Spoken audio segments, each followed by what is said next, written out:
Hey boys and girls, welcome back to the channel. My name is still Jan. Today we're gonna do another video on this channel regarding the topic, is printing a 3dBenchy sub 1 minute even possible? And today I got like 4 things as a table of content. So first of all, I want to dig into the Hotend we built in the last episode and do some more testing on that. Then we're gonna go ahead, machine a new Hotend. It's a very different kind of approach. Let's see how that goes, and of course we're gonna test that against the existing one. Fourth point on the list, I wanna do a giveaway of some sort, and that involves naming this machine. So again, there will be the top pinned comment, the top entry of that. I will figure out what he gets, or she. While watching this video, think about a really cool and unique name that sums everything up. Let's play the intro and let's get started. Da da da da da da da da da da da da. Alright, we're back into CAD, and as you can see, this is that Z-axis and extruder like Hotend setup you saw me building last time. And I encountered a couple of problems with that. That was to be expected. This is a very first prototype of mixing 4 filaments together, maximizing the heating capability of a Hotend. To start with, this bracket here is really flimsy. I had troubles getting the filament loaded because like this path here is on a slope, and then when it enters the Hotend itself, it has to make sharp transition from here to this line. I had to crank up the cooling to the absolute max to not have the temperature creep up too much. Yeah, I was getting results in the neighborhood of 18 grams a minute, but that was without the actual nozzle installed, so pushing it out of a 2mm hole. So let's talk for a brief moment about my approach to designing things. This is a well done prototype, I guess, because it showed me a lot of things while just doing like a really short time of testing. It showed me that there are really a lot of problems involved, and I kept fiddling around to solve the very first ones, and it added up, and so this is problem solving for few problems actually. There is the filament path going in a straight line, there's way more cooling area. These are all off-the-shelf parts, so this would have been just like a E3D V6 knockoff. We could have gone back to fan cooling, etc. But then again, I encountered that I get in trouble aligning all these pusher assemblies, etc. So that rang my bell that we're going in a very complicated direction, and I could either go on and solve all these mini issues before getting real test results, or we could go another route. And that's what we're going to do today. Because that's what I learned in my job over the last decade or so. If you're encountering too many problems at once, it may be a good idea to have a look to the left and to the right and see if there's an easier solution to start with and not get caught in a dead end. This could very well be a possible solution we end up using at the end, but let's see if there's an easier one. So what we're doing now, I'm gonna go over to the machine and I'm gonna load 4 different filaments in there, 4 colors. Get some last results in to see what the mixing status is. I want to see how much all of these are like mixed with each other, or if it's just like 4 corners and 4 filament colors are coming out of here. And then I'm gonna go to the machine and build a new prototype, which will not be like this one. It will be way more basic, but we're gonna conduct 5 tests on it, 5 different tests and 5 different flow results. From then on, we can decide what the final Hotend will look like, and then in the next episode we finally gonna go to all of your ideas you posted about the motion system.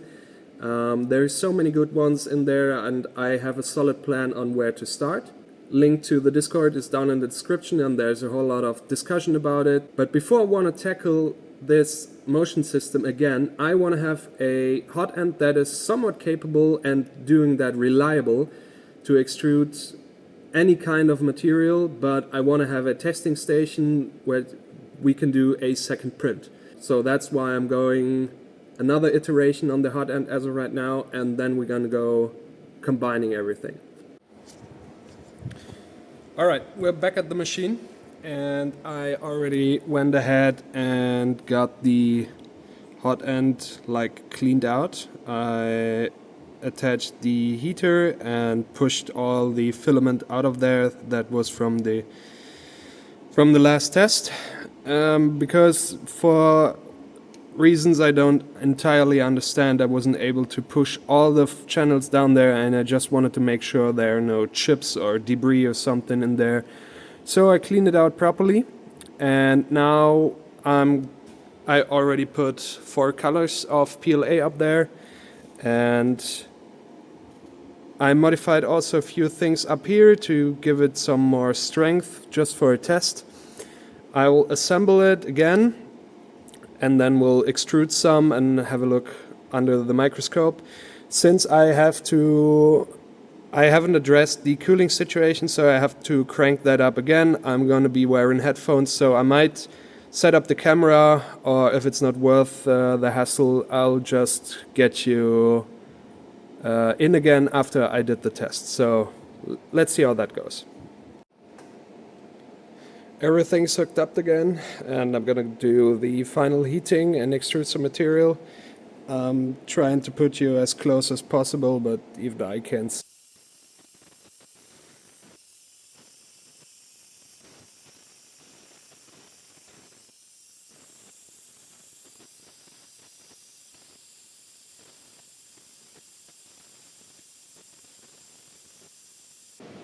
That was quite interesting. First, I wasn't really sure if this test is unnecessary, but I'm glad I did it, because there were some pretty interesting things happening. So this is the tray with the material I extruded through here. We'll have a closer look under the microscope, but you can clearly see this was fed with the gray and white filament at the same time. The filament doesn't seem to mix too well. It still is 2 strands of filament fused together, but just fused, not mixed. And that is exactly the same you can see with the gray and the orange one. I found it rather hard to get all 4 materials in there at once without the extruder start to skip. I do have a suspicion why that is, but we'll see that later on. So when I take the filament strain and push it in there, it is really hard to do that, and if I pull it out and back and forth, etc., I might get it started, and then it starts to extrude really easy. If I pull the filament out and compare the length, it's always at the start here, so the transition zone seems to be the problem where the filament is kind of getting stuck. And I had 4 filaments running at the same time, but basically just feeding by hand, and once I got over to the computer to give an extrusion command, one of them was not extruding again. That seems to be kind of a problem, and that's the same thing I encountered last time, and I thought it was because of heat creep. But when I had a look at these, it seems the temperature wasn't high enough to cause any problems there, so I guess the problem is the transition zone after all. So my suspicion is that if you're not starting with 4 filament strands entering the hot end at the same time, the filament that is coming down will take the easiest path. And that might not be out of the nozzle itself, but working its way up into the different feeding tube from another filament. And the last time, since 4 of the filaments were white, I couldn't really see that. So when I disassemble this, let's make an autopsy, and I hope we'll find some of a different color coming into a different feed tube. Then it would be at least an explanation. That wouldn't be good for whatever we're building here, but yeah, it would be an explanation on why that is. So, but first of all, let me take 2 of these samples and let's head over to the microscope. I think in this shot you can really see what's going on. Like here, these 2, and this one. You can see it's somewhat twisted in itself. You basically do have a white and an orange version. Looks a bit like candy. These are not mixing. Let's address that. Very interesting. So I got it laid out as it was on the machine. Orange strain is coming from the right. This is this one. This is black, white, gray. These were the last 2 actually extruding. And when I pulled the one that was supposed to be white, you can clearly see that there is orange filament in there, and the only way it could have gotten there is by making its way down and then up there. Then of course we can test how deep it is going into. If the white filament in this case tries to enter the heat break, it won't reach the melt zone, and this material has been pushed up in molten state and then got cooled because it reached the cold end. It's basically stuck in here. That's what happens.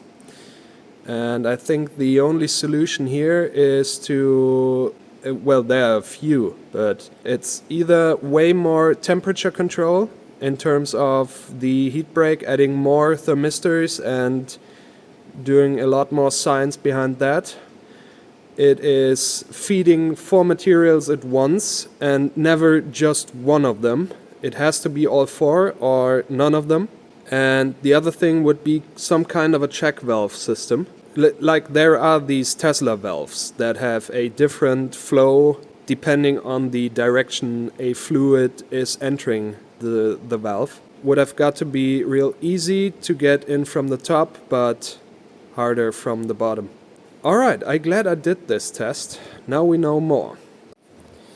But this all adds up to me seeing a lot of limitations on this design of the Hotend. We could certainly make it work.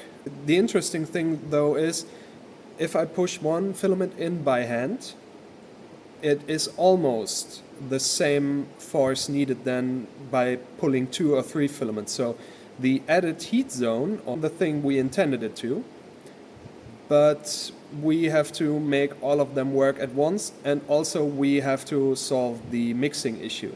The issues over issues, that's what I said with, we can make this work, but it will be a lot of problem solving and iterations. Let's go back one step, check the base and see if there is a different approach that makes all of this easier and way more controllable. A few minutes ago, postman showed up at the door. We have all the tools we need, and I already prepared some blanks, so let's go down to the machine and actually do something really different. Yeah, see what the pros and cons are of this concept.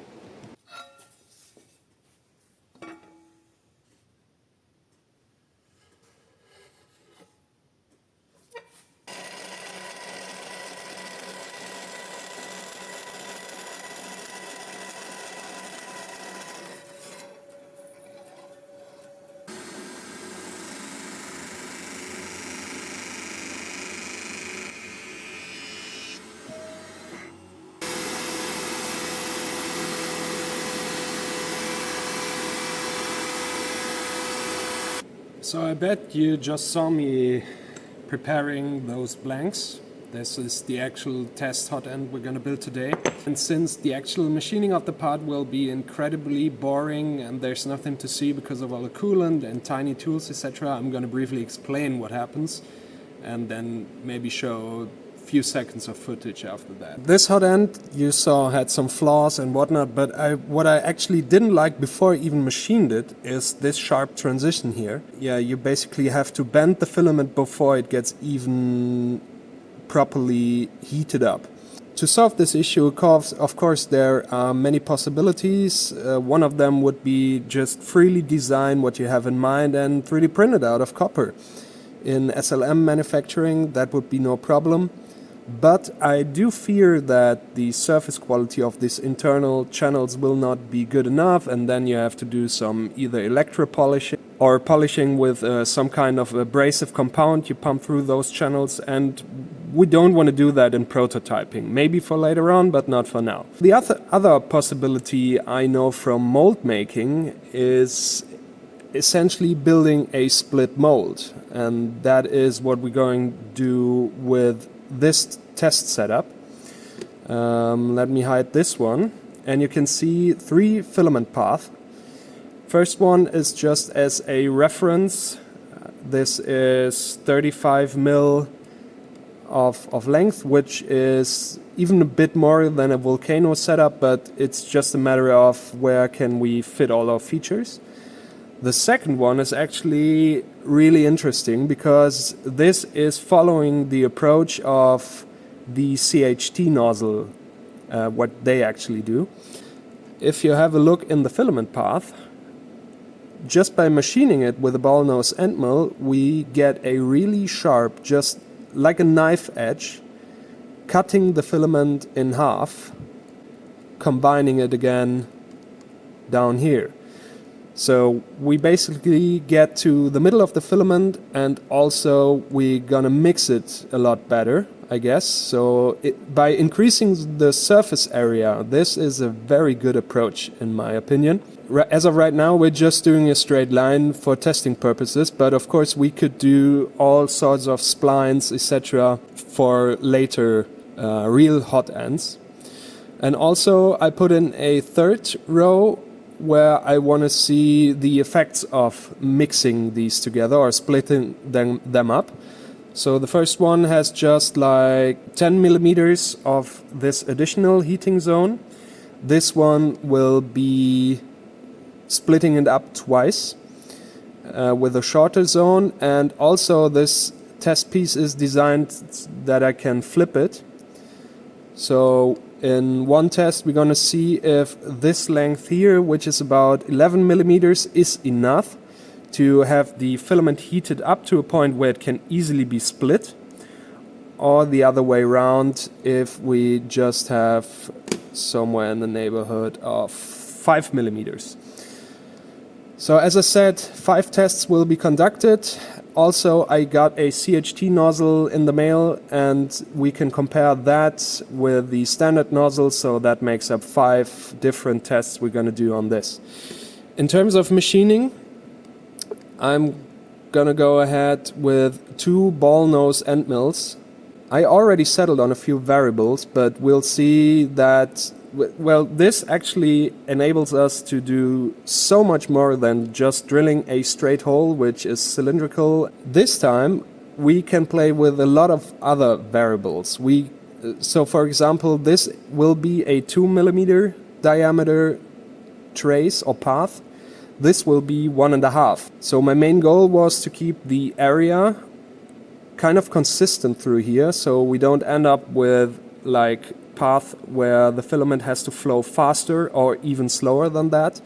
And the easiest or best matching combination would be a 2 millimeter paired with a 1.5 millimeter channel. As I said, there are so many things we can switch up in the future. This approach enables us for so many different things to do.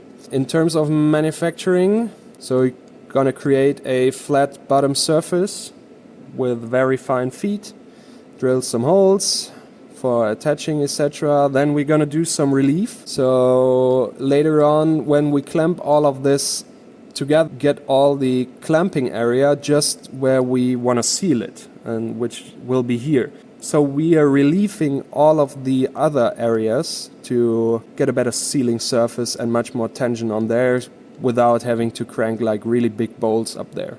So we're gonna do shallow passes because my machine isn't really up for this kind of diameter work. The spindle is only up to 6.5K RPM, and these tools would love to have like 20 or 30,000. But as you can see, this was switching to the 1.5mm ball nose. And yeah, this is essentially the profile we're creating. I want to see how much of deburring I have to do afterwards. Maybe we'll get in there with a fine Dremel tool and yeah, help those contours a bit.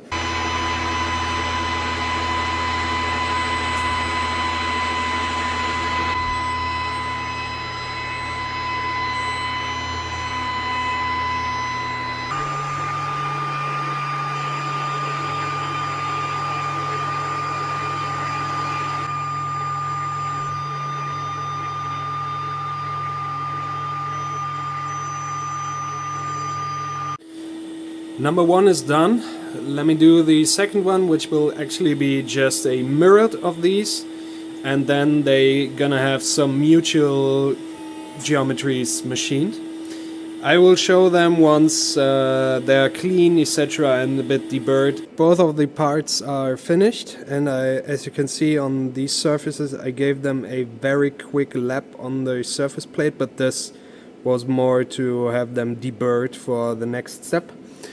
As you can see, these will flip in here and give you first glance what this is looking like, but we have to go to the microscope again. I'm very curious to see how these little channels turned out. What we're gonna do next is I got some 2mm drill bits, and we're gonna place them something like here, here, and here. But essentially these will line all the holes up perfectly, and once I'm happy with the alignment, we're gonna through drill some dowel pins, 5mm, and once that is done, we're gonna do 2 of those dowel pins. The mold will close accurately each and every time. And then, as I said, we're gonna do some mutual features like countersink for the bores, some deburring, and then we have to flip this part into this and this orientation and mill some M6 threads in here for either the nozzle or the heat break. Yeah, this is the setup, and now we're gonna put the 2 dowels in.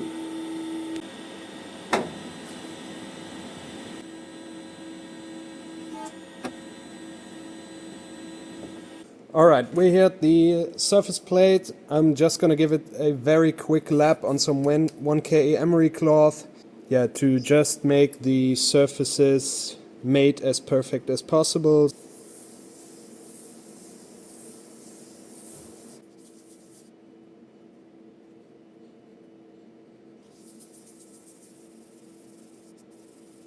Yeah, that's the current status.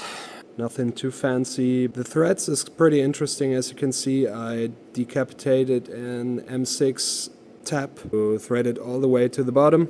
And yeah, that way we can screw stuff in and it will butt up against this 2mm hole in here. So I opted for going with a steel screw and a steel nut on the back. This isn't the most aesthetic, but I don't want to deal with ripped out threads in this aluminum. This is a 20007, so it hasn't the highest strength after all. I don't want to deal with that right now, maybe later on, but now I want to make sure I can crank those 2 pieces together and don't get any leakage between those 2 molds. Yeah, we're at the microscope.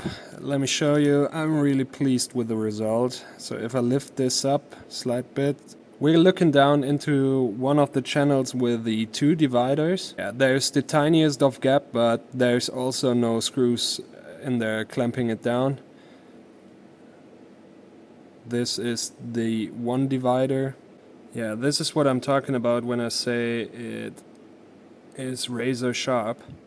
That's just due to the nature of how it is machined.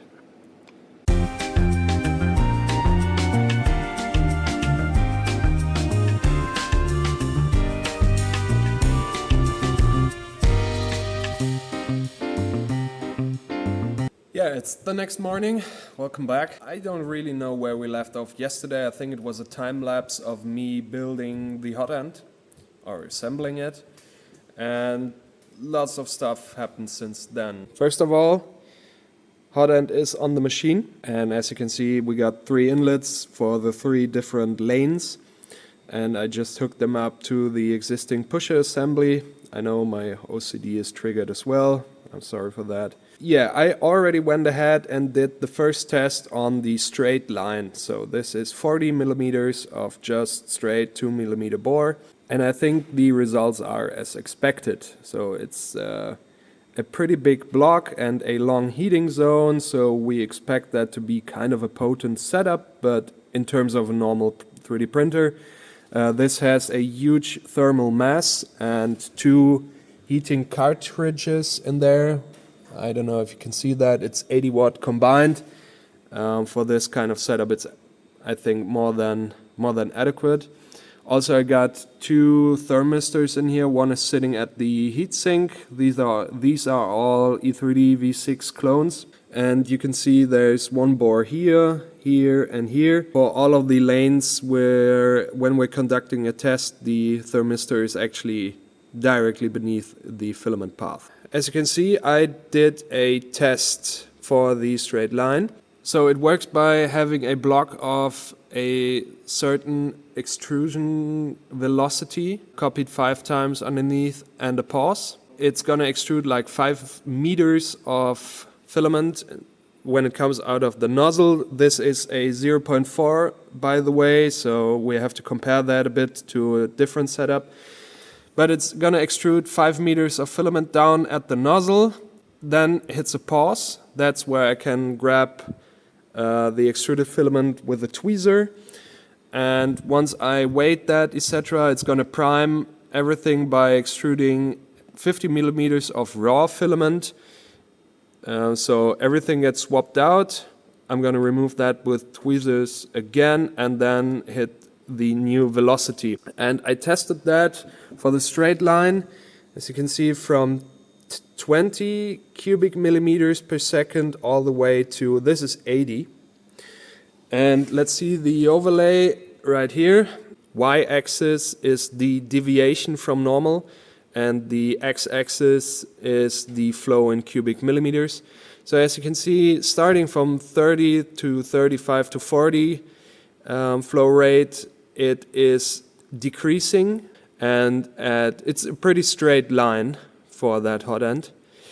And when we reach 80 cubic millimeters a second, we're at minus 30%. So what I'm going to do next is fire up the second lane, which has like the one channel that's cutting the filament right in the middle with about 10 millimeters of length, and we'll see what the effects are on this setup.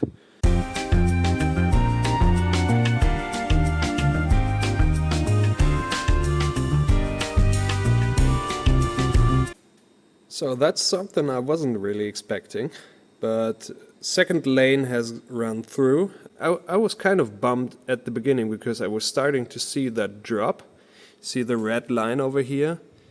It starts to drop significantly at 20 to 30 cubic millimeters a second. It's already down by 10 or 12% at 40 cubic millimeters. And it was way behind just the straight bore. But then again, and that's what surprised me, it just kept holding that value.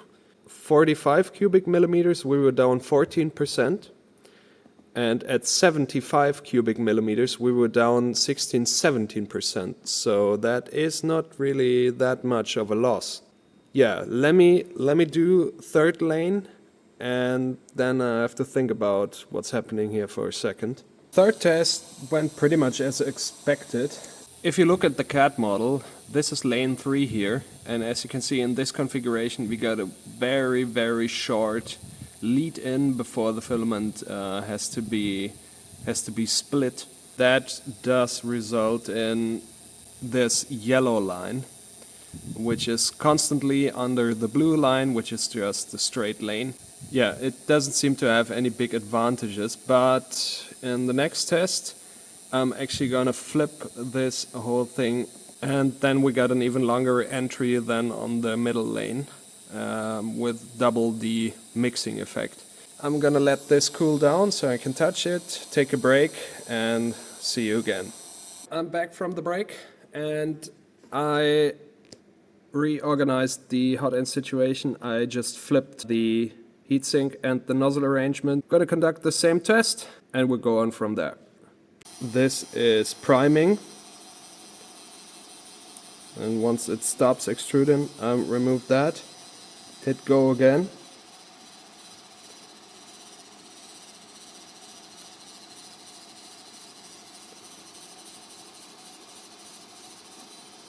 Ooh, and boys, this is looking pretty promising. Ooh, engineering boner alert. So this is actually just the spike in analytics I wanted to see throughout this testing. That's interesting. So you saw the 3 lines before. This is the green line added. This is the latest test, and I actually had to extend testing to 90 cubic millimeters a second, because everything before that, it did actually outperform what I was requesting in the G-code. I do have some theories on how that could be. I think that is a discussion for the comments section. Yeah, post why you think that is. But I actually ran the test twice and the numbers checks out. So yeah, as I said, I do have a few suspicions, but I'm not entirely sure what's happening there. What I can tell you is from the point of like 70 cubic millimeters a second, I was seeing the pusher assembly skipping. Yeah, I actually cranked up the amps to full go, and then it made it all the way through, and there's an impressive amount of material coming out of there. Even with, I think, the nozzle has a partial clog, it's coming out straight to one side.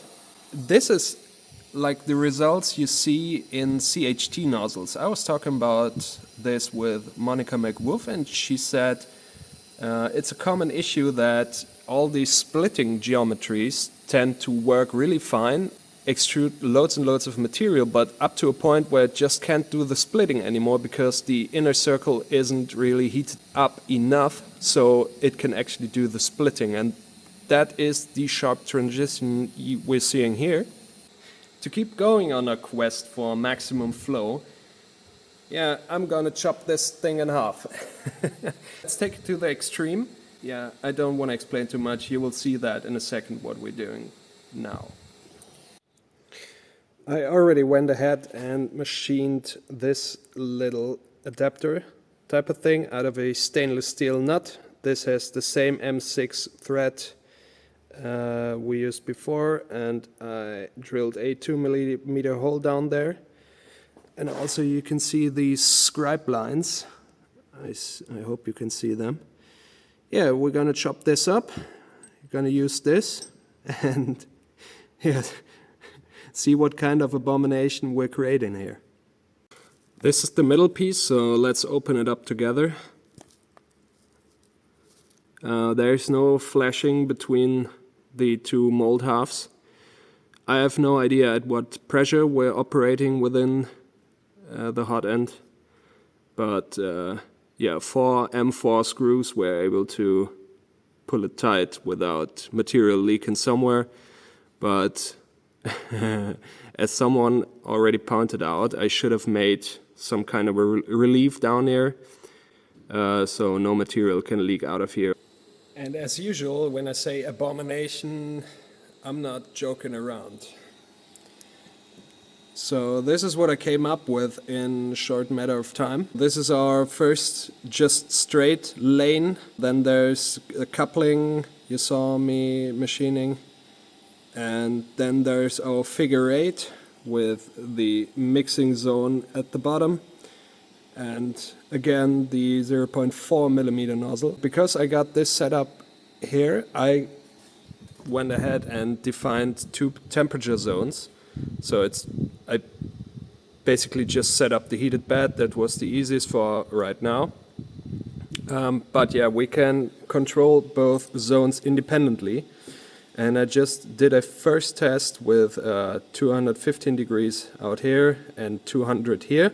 We'll see what the perfect parameters are for this test, but I'm gonna update the code and see how far this setup is able to keep up with the flow. I already, in my just pre-test here, I may think this will become the bottleneck. This is just a very basic setup.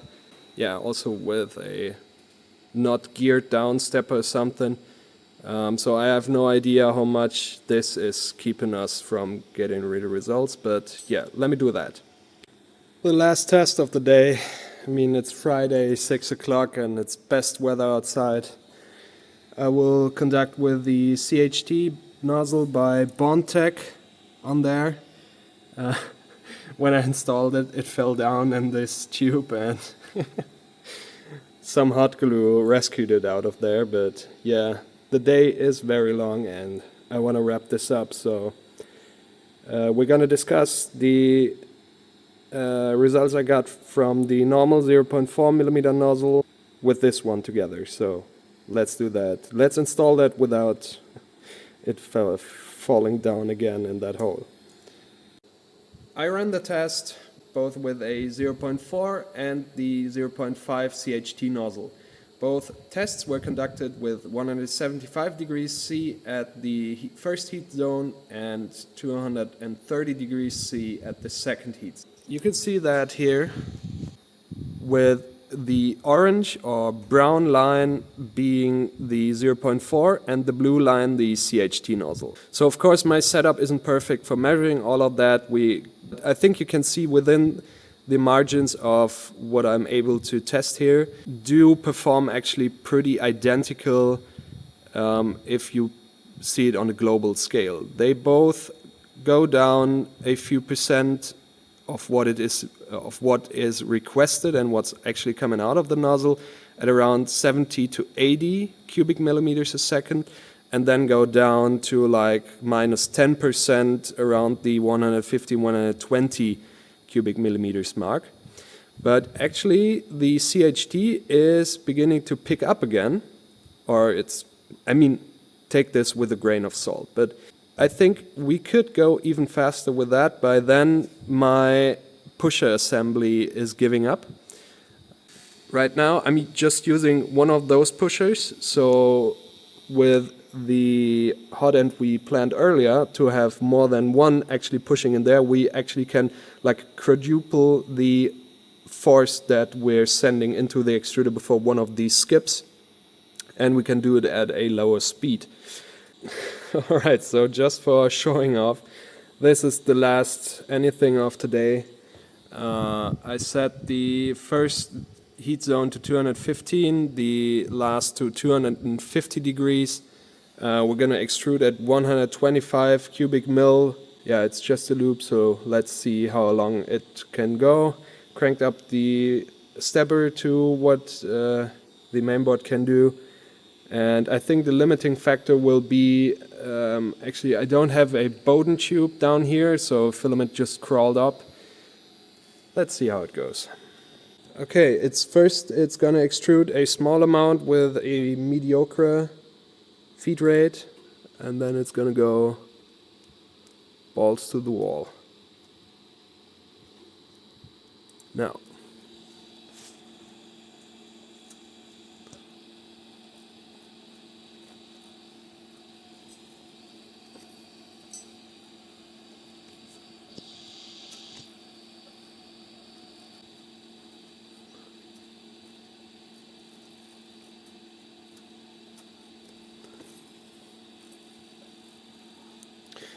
if you want to get rid of your filament, this is a very interesting way.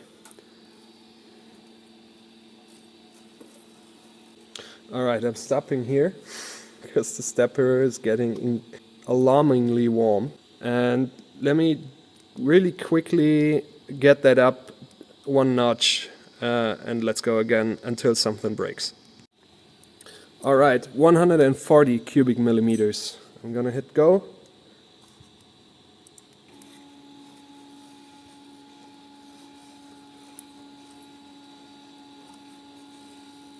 I don't know if we have a partial clock again. That would be the 4th time today.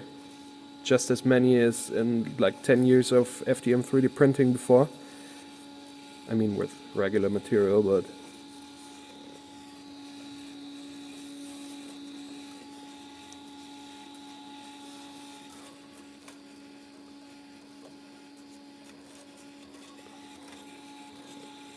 Yeah, and I think I can just hear it.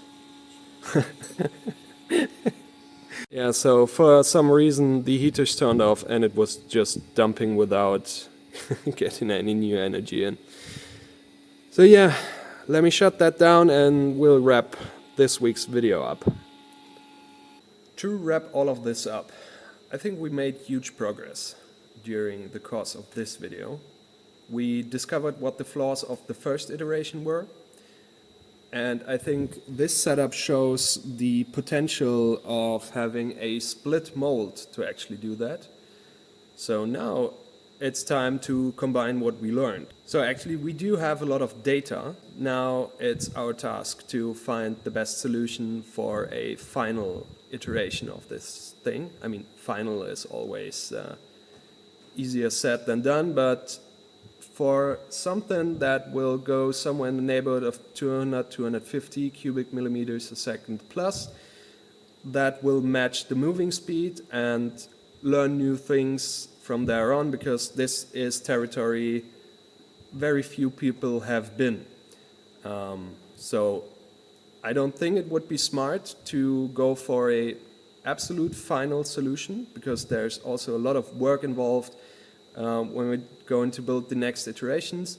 I mean, we're not gonna mill or turn that out of aluminum, we're gonna do that out of copper. Or some other materials, let's decide on that, but it gets harder to machine. Also, then we're gonna polish the channels, then we're going to nickel plate it or something like that. Stepping up in the iterations is always more work in the details, and I always try in my designing methodology to not overthink the problems and try to solve them all at once, but rather keep digging at them and get more data and get more refined, and then work your way up to a good solution. So yeah, we do have a lot of data available. Let me know. It's really late. Let me know down in the comments what kind of Hotend you would build for the next step of this machine. And then we're gonna focus on the motion system. By next time, as I mentioned before, we have so many ideas on how to improve that. And with that, just this silly looking setup, we can print a pretty fast Benchy. It may not be pretty, but yeah, this works for right now. We just have to figure out a way to put it on the Z-axis. Let's see that our motion system is at the same iteration step, I guess. Does any of that make any sense? It's been a long day. Don't know if I mentioned that earlier. Alright, so last thing on my list, I actually mentioned a giveaway and something about naming this machine. Again, make a post what you want to name this machine and a top vote, like we're actually gonna name it like that. And the giveaway will be something like this. I'm gonna strip away a few very unique parts of this machine we don't need anymore. I don't know, I mean, making something out of the granite is pretty hard because eventually I have to ship that to the US, etc. That doesn't make that much sense. But there are a few very cool items of electronics and scales and unique things. Put in like a spool of my favorite filament. All of that stuff is made out of this. It's the carbon fiber one. The one gets the most upvotes. We'll name that machine. And we'll get a package from me. And I'm hoping for a lot of conversation down in the comment section or at the Discord server. So have a nice weekend. Bye bye.